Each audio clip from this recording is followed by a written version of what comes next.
الله تبارك وتعالى في القرآن المجيد والفرقان الحميد. أعوذ بالله من الشيطان الرجيم. بسم الله الرحمن الرحيم. لقد خلقنا الإنسان في أحسن تقويم. خواہشوں سے نہیں گرتے پھل جھولی میں، خواہشوں سے نہیں گرتے پھل جھولی میں، وقت کی شاخ کو میرے دوست ہلانا ہوگا، وقت کی شاخ کو میرے دوست ہلانا ہوگا. کچھ نہیں ہوگا اندھیروں کو برا کہنے سے، اپنے حصے کا دیا خود ہی جلانا ہوگا. یہی ہے آرزو تعلیم قرآن عام ہو جائے، یہی ہے آرزو تعلیم قرآن عام ہو جائے. ہر ایک پرچم سے اونچا پرچم اسلام ہو جائے، ہر ایک پرچم سے اونچا پرچم اسلام ہو جائے.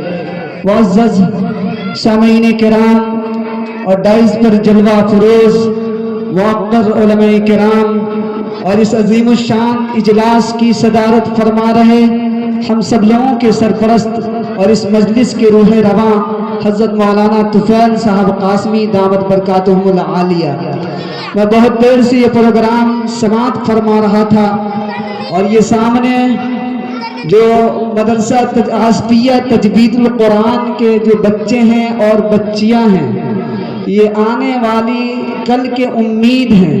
یہ یقیناً ان لوگوں نے جو پروگرام پیش کیا ہے، اس پروگرام سے صاف یہ بات واضح ہو گئی ہے کہ ان کے چہروں پر علم کی روشنی، علم کی چمک جھلک رہی تھی. ان کی آنکھیں ان کے ذہین و فطین ہونے کی چغلیاں کھاتی نظر آ رہی تھی. یہ عظیم الشان اجلاس کے اندر جو بچوں نے پروگرام پیش کیا ہے اور جو بچیوں نے پروگرام پیش کیا ہے، یقیناً یہ اہل بدھ نگرہ کے لیے ایک تاریخی دن ہے، یہ مبارک دن ہے.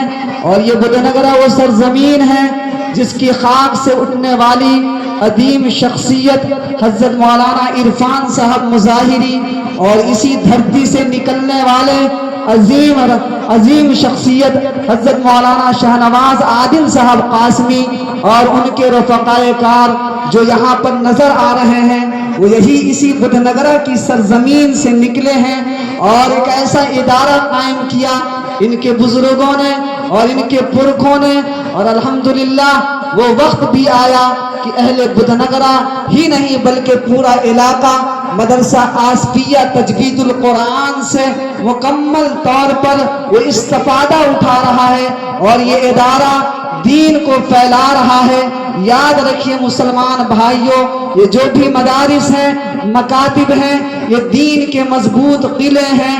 یہ وہ کارخانہ ہے جہاں سے علماء تیار ہوتے ہیں، یہ وہ کارخانہ ہے جہاں سے مفتیان کرام تیار ہوتے ہیں، یہ وہ کارخانہ ہے جہاں سے حفاظ کرام نکلتے ہیں، یہ وہ کارخانہ ہے جہاں بچیوں کو حیا کا سبق دیا جاتا ہے، یہ وہ کارخانہ ہے جہاں بچیوں کو دین سکھایا جاتا ہے، اسے انسان بنایا جاتا ہے، انسانیت کا سبق دیا جاتا ہے.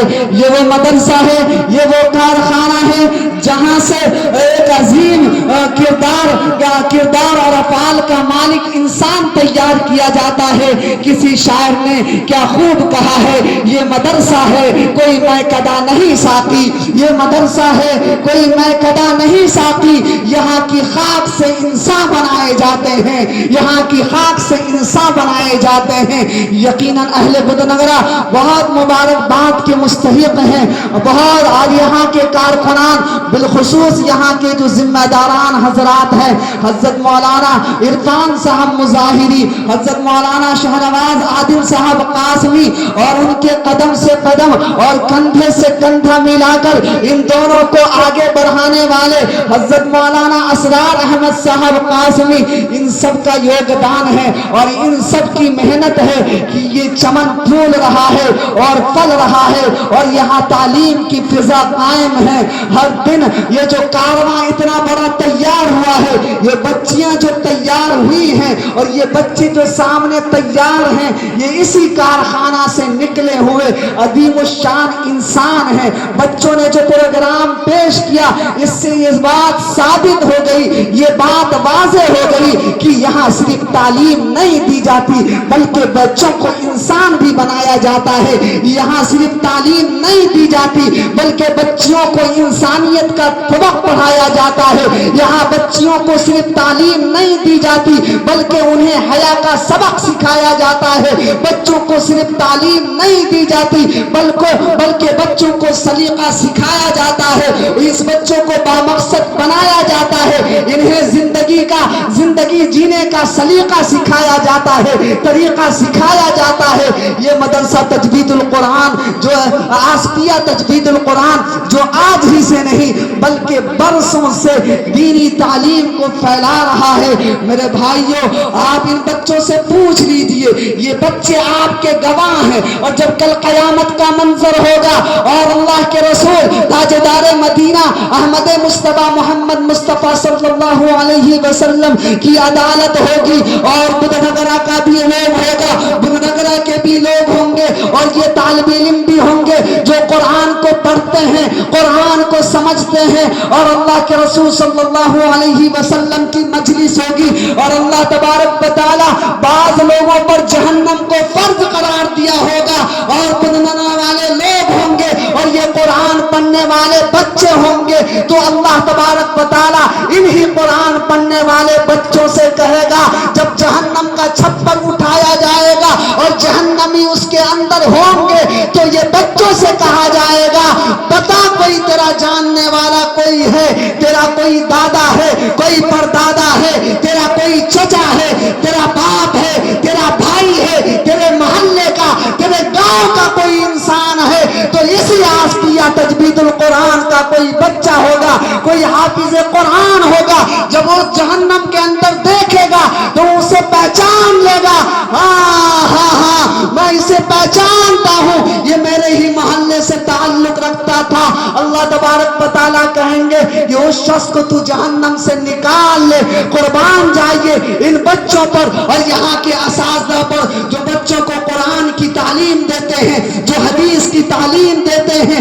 یہی وہ بچے ہیں جن کی وجہ سے اللہ تبارک و تعالیٰ ہمارے اور آپ کے اوپر عذاب نازل نہیں کر رہا ہے۔ اللہ تبارک و تعالیٰ جب کسی بستی پر عذاب نازل کرنے کا ارادہ کر لیتا ہے تو فرشتے جا کر کہتے ہیں، اے اللہ تبارک و تعالیٰ فلانے گاؤں کے اندر، فلانے بستی کے اندر وہ چھوٹے چھوٹے معصوم بچے جو سورہ فاتحہ پڑھ رہے ہیں، سورہ فاتحہ کی تلاوت کر رہے ہیں، وہ تیرا کلام پڑھ رہا ہے، تو اللہ تبارک و تعالیٰ اپنے فیصلے کو بدل دیتا ہے اور عذاب کو روک دیتا ہے۔ یہی وہ مدارس اسلامیہ ہیں اور مدارس اسلامیہ کے بچے ہیں جس کی وجہ سے ہم پر اور آپ پر عذاب نازل نہیں ہو رہا ہے۔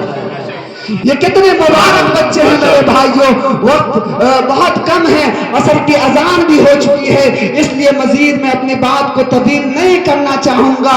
میں ایک بار پھر دل کی عمیق ترین گہرائی سے ان چھوٹے معصوم بچوں کو اور ان کے اساتذہ کو جو نسلوں کو تیار کرتے ہیں، جو نسلوں کے معمار ہیں، جو ان کے بچوں اور بچوں کی تعلیم کی فکر کرتے ہیں، تربیت کی فکر کرتے ہیں، میں ان سب کو مبارکباد پیش کرتا ہوں اور دعائیں کرتا ہوں کہ اللہ تبارک و تعالیٰ ان سب کو صحت کے ساتھ عافیت نصیب فرمائے۔ اور ایک بات ایک پیغام میں دے کر جانا چاہتا ہوں۔ کچھ لوگ کہتے ہیں کہ عورتوں کو تعلیم کی ضرورت نہیں، میں ببانگ دہل اور ڈنکے کی چوٹ کے ساتھ اس بات کو کہہ سکتا ہوں کہ جتنی تعلیم کی ضرورت مردوں کو ہے اس سے کہیں زیادہ تعلیم کی ضرورت خواتین کو ہے۔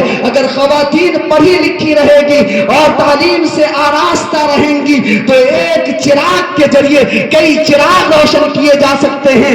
اگر خواتین پڑھی لکھی رہیں گی تو وہ خانے کو عبادت خانہ اور بت خانے کو مسجد بنا سکتی ہے۔ ایک خواتین اگر پڑھی لکھی رہے گی تو وہ سب کچھ بڑی آسانی کے ساتھ کر سکتی ہے جو اسلام چاہتا ہے۔ اگر خواتین پڑھی لکھی رہیں گی تو ایک اچھی معلمہ بن سکتی ہے، وہ اپنے بچوں کی صحیح تربیت کر سکتی ہے، وہ اپنے معاشرے کو سنبھال سکتی سکتی ہے, وہ اپنے شوہر کے مرجھائے ہوئے چہرے پہ گلفشانی کر سکتی ہے. اس لیے جتنی ضرورت اور مردوں کو ہے علم کی, اس سے کہیں زیادہ ضرورت اس زمانے میں خواتین کو ہے. اس لیے اس پیغام کو آپ اپنے گرہ باندھ لیجئے کہ جس طریقے سے ہم اپنے بچوں کی تعلیم کی فکر کرتے ہیں, انشاءاللہ ہم اپنے بچوں کی بھی تعلیم کی فکر کریں گے. اور حالات کا تقاضا ہے, حالات ہمیں اور آپ کو بتاتے ہیں کہ جس طریقے سے اپنے بچوں کی تعلیم کی تم کو فکر ہے, اپنے بچوں کی تعلیم کی بھی فکر کرو. یہ سوشل میڈیا کا زمانہ ہے, لوگ اپنے گھر کو اونچا بنا لیتے ہیں, باؤنڈریاں مضبوط کر دیتے ہیں, مضبوط جالیاں لگا لیتے ہیں, لیکن وہ یہ بات بھول جاتے ہیں کہ اب فتنہ جو ہے دروازے کے ذریعے داخل نہیں ہو رہا ہے, بلکہ سوشل میڈیا کے ذریعے گھر کے اندر داخل ہو رہا ہے. اس لیے ضرورت اس بات کی ہے کہ اپنے بچوں کو جس طریقے سے آپ کو اپنے بچوں کی تعلیم کی فکر ہے, بچیوں کی بھی تعلیم کی فکر کی جائے. اللہ تبارک و تعالیٰ سے دعا ہے کہ اللہ تبارک و تعالیٰ ہم سب لوگوں کو اس بات پر عمل کرنے کی توفیق نصیب فرمائے جو بات کہی گئی. اسلام زندہ باد, اسلام زندہ باد, قرآن زندہ باد, قرآن زندہ باد. بہت بہت شکریہ. واقعی آپ کم وقتوں میں بہت ہی عمدہ بیان پیش کر کے گئے. اللہ آپ کو جزائے خیر عطا فرمائے. یہ آپ کی محبت ہے کہ آپ ہمیشہ اس ادارے کے لیے جب بھی بلایا جاتا ہے یک پاؤں ہو کر آپ تشریف لے آتے ہیں. میں اللہ تعالیٰ کا بہت شکر گزار ہوں. اب چونکہ وقت کم ہے